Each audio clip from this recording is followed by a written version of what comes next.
Hello friends, स्वागत है आपका मेरे चैनल स्टडी विद फर्रू में। आज हम class 10 science chapter 3 metals and non metals इसकी एनसीईआरटी की एक्सरसाइजेज आज हम सोल्व करेंगे। क्वेश्चन नंबर फर्स्ट है, which of the following pairs will give displacement reaction.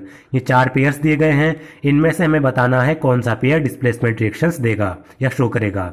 इस क्वेश्चन को करने से पहले हमें रिएक्टिविटी सीरीज पता होनी चाहिए। तो ये आप रिएक्टिविटी सीरीज देख सकते हैं। जो पोटेशियम है वो हाईली रिएक्टिव है और जो गोल्ड है वो लीस्ट रिएक्टिव है, सबसे कम रिएक्टिव है। ये डिक्रीजिंग ऑर्डर है। Potassium, sodium, calcium, magnesium, aluminium, zinc, ferrous, lead, hydrogen, copper और ये मरकरी, सिल्वर और गोल्ड।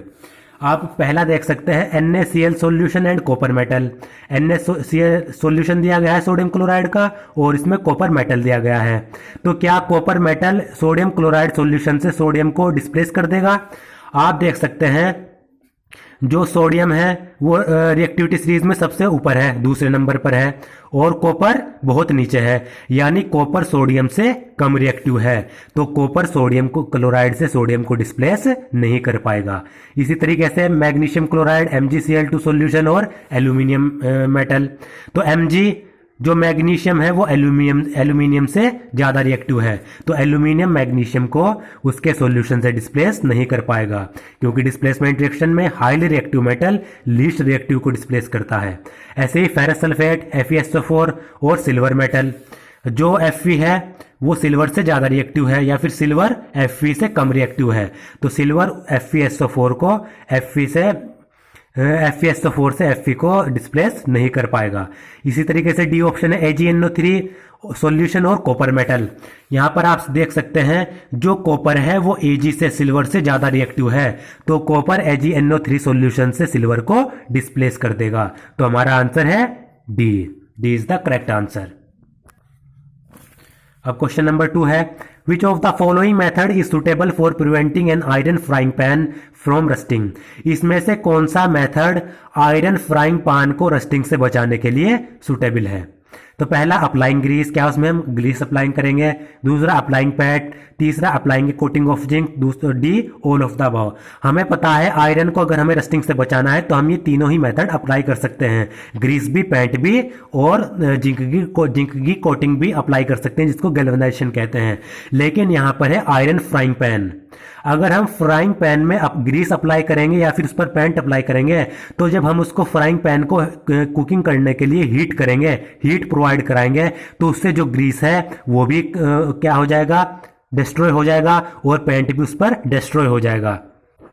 और हीट करेंगे उसके बाद हम बार बार फ्राइंग पैन को हमें धोना भी पड़ेगा, तो उससे ग्रीस और पेंट क्या हो जाएंगे, उतर जाएंगे उससे। तो हमें क्या करना है, इसके लिए सुटेबल मेथड है applying A coating of zinc. Iron frying pan पे हम सिर्फ जिंक की कोटिंग ही अप्लाई करेंगे, ग्रीस और पेंट अप्लाई नहीं करेंगे। अगर आयरन का कुछ और मटेरियल होता तो उस पर हम तीनों मेथड अप्लाई कर सकते थे, लेकिन यहाँ पर है फ्राइंग पैन, उसको हीट भी किया जाता है, बार बार धोया भी जाता है, तो उससे ग्रीस और पेंट रिमूव हो सकते हैं। क्वेश्चन नंबर 3 है, an element react with oxygen to give a compound with a high melting point. This compound is also soluble in water, the element is likely to be. एक कोई element है वो oxygen के साथ react करता है, जिससे एक ऐसा कंपाउंड बनता है जिस कंपाउंड का मेल्टिंग पॉइंट बहुत ही ज्यादा हाई होता है, और जो ये कंपाउंड बना ये वाटर में भी सोल्यूबल होता है। तो हमें बताना है वो एलिमेंट कौन सा है। तो हमें पता है जो ग्रुप फर्स्ट और ग्रुप सेकंड के एलिमेंट होते हैं वो आयनिक कंपाउंड बनाते हैं। अगर किसी कंपाउंड का मेल्टिंग पॉइंट बहुत ही ज्यादा हाई है, मेल्टिंग पॉइंट हाई है, तो वो कंपाउंड आयनिक होगा, और आयनिक कंपाउंड सिर्फ ग्रुप फर्स्ट और ग्रुप सेकंड के एलिमेंट बनाते हैं। हम देख सकते हैं कैल्शियम ग्रुप सेकंड का एलिमेंट है, और जो कार्बन है वो ग्रुप 14 का एलिमेंट है, सिलिकॉन भी ग्रुप 14 का एलिमेंट है, आयरन ग्रुप 8 का एलिमेंट है। तो कार्बन भी आयनिक बॉन्ड नहीं बनाता क्योंकि ग्रुप 14 का है, सिलिकॉन भी नहीं, आयरन ग्रुप 8 का है, ये भी आयनिक बॉन्ड नहीं बनाता।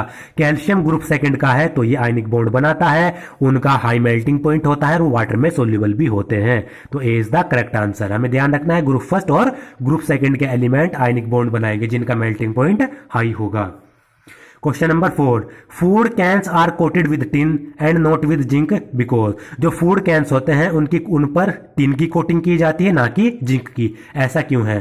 फूड कैंस पर टिन की कोटिंग इसलिए की जाती है क्योंकि जो जिंक होता है वो टिन से हाईली रिएक्टिव होता है, तो जो कम रिएक्टिव मेटल होगा उसकी कोटिंग ही की जाएगी फूड पर, जिससे रेंसिडिटी ना हो, वो फूड के साथ रिएक्ट ना कर पाए।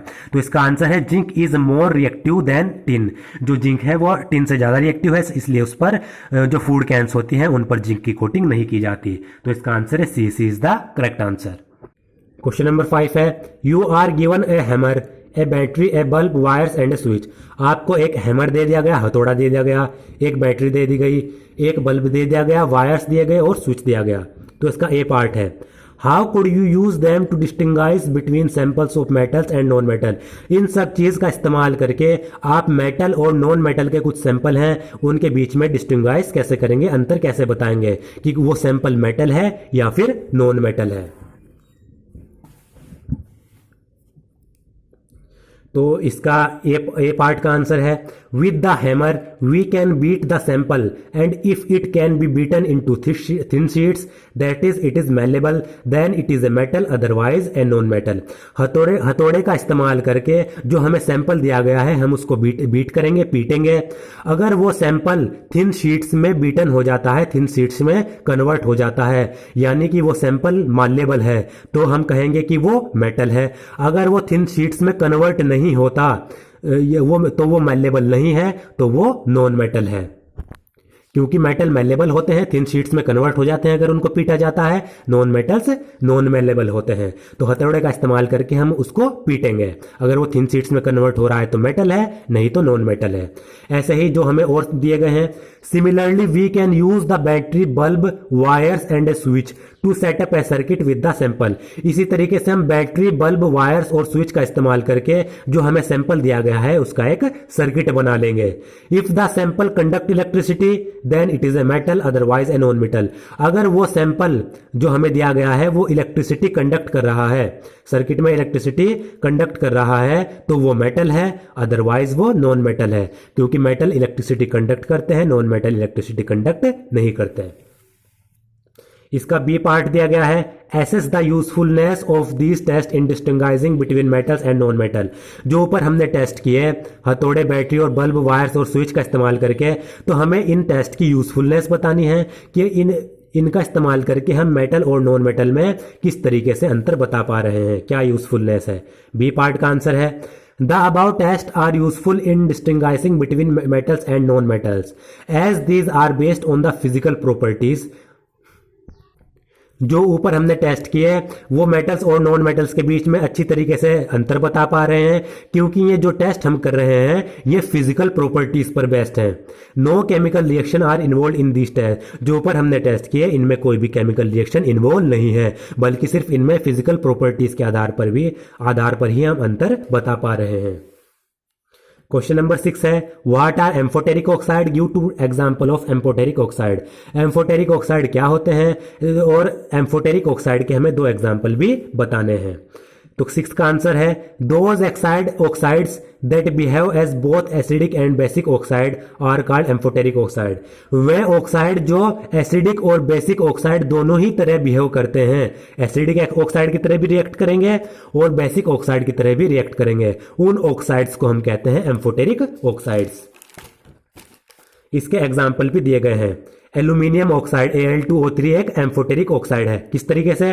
Al2O3 को एल्यूमिनियम ऑक्साइड को हमने 6HCl हाइड्रोक्लोरिक एसिड के साथ रिएक्ट कराया तो 2AlCl3 एल्यूमिनियम क्लोराइड बना और वाटर बना।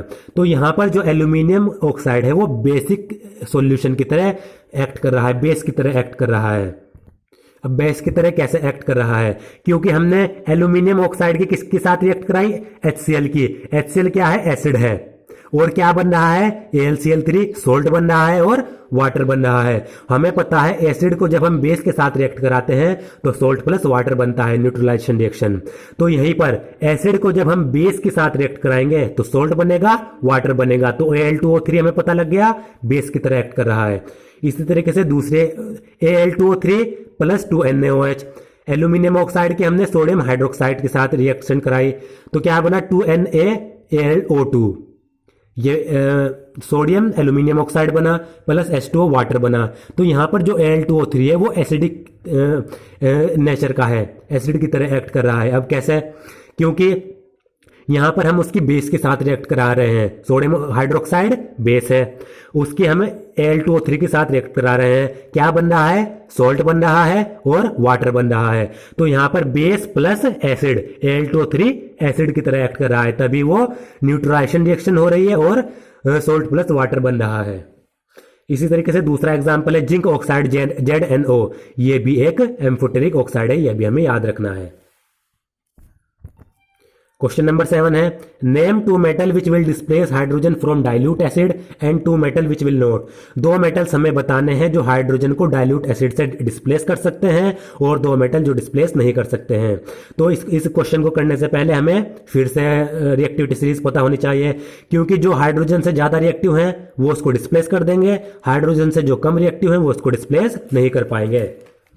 तो ये रिएक्टिविटी सीरीज दी गई है। आप देख सकते हैं हाइड्रोजन से कम रिएक्टिव है कॉपर और Hg, मरकरी, सिल्वर और गोल्ड। हाइड्रोजन से ज्यादा रिएक्टिव ये ऊपर है, lead, ferrous, zinc, aluminium, magnesium, calcium, sodium और पोटेशियम।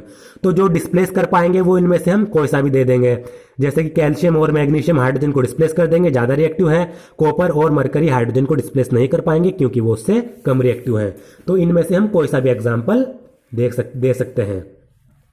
ये 7 दिया गया है, metal that are more reactive than hydrogen displace it from dilute acid. जो मेटल हाइड्रोजन से ज्यादा रिएक्टिव हैं वो उसको डाइल्यूट एसिड से डिस्प्लेस कर देंगे, जैसे कि सोडियम और पोटेशियम हाइड्रोजन से ज्यादा रिएक्टिव हैं। और metal that are less reactive, जो मेटल लेस रिएक्टिव हैं हाइड्रोजन से, वो इसको डिस्प्लेस नहीं कर पाएंगे, जैसे कि कॉपर और सिल्वर।